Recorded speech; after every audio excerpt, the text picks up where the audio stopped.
J'aime à dire que le S de RSE rime avec solidarité et cet événement en témoigne.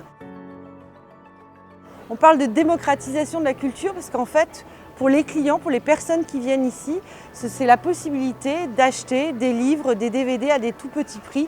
Cette braderie contribue à notre stratégie de consommation durable, de donner une seconde vie aux produits qui sont sortis du cycle de distribution classique.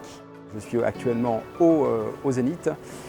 Remercier nos partenaires, donc à la fois le Secours Populaire, le Zénith de Dijon et en particulier le magasin donc Fnac à Dijon, et puis l'ensemble des acteurs qui contribuent et qui remontent ces produits sortis de la distribution classique à travers les 200 magasins et en particulier les opérations logistique et transport, nos entrepôts qui consolident la remontée de ces jeux jouets, de ces produits éditoriaux, le livre, DVD, vinyle, gaming également, et qui arrivent ici. C'est surtout une mission de coordination puisque c'est un très grand événement.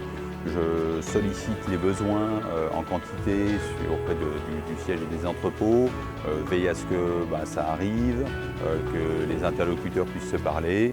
Et puis ensuite, on aide sur la partie de mise en place, on aide aussi sur le jour J les bénévoles sur la connaissance produit, puisque j'ai des collaborateurs qui sont là aujourd'hui. Pour les équipes en magasin, ça a une forte résonance. Il faut savoir que cette opération n'existe nulle part ailleurs. Donc forcément, on est très fiers, nous, de porter ce projet. Je crois qu'il y a une notion d'appartenance, de fierté et surtout d'historique, puisque nous sommes à la 15e édition quand même pour cette année. Chaque année, cette braderie rapporte beaucoup d'argent à l'association, heureusement, puisque les besoins en matière de solidarité sont de plus en plus nombreux.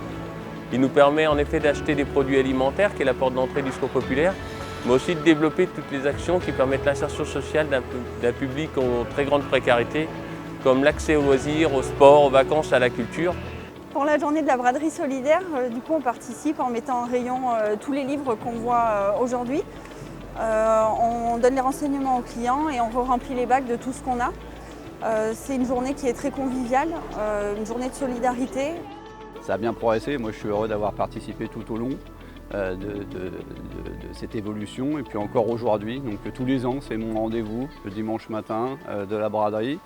Je suis là, présent, pour donner un coup de main aux bénévoles. Tous les partenaires en fait, de la braderie solidaire travaillent vraiment en bénévolat. Et c'est ça qui est intéressant, c'est que c'est vraiment une manifestation collective de gens de tous horizons sociaux qui se mobilisent en fait toute l'année, certains très en amont, d'autres le jour J, en fonction des disponibilités de chacun. Peut-être qu'en montrant que toutes ces actions existent, ça permet de faire petit à petit changer les choses.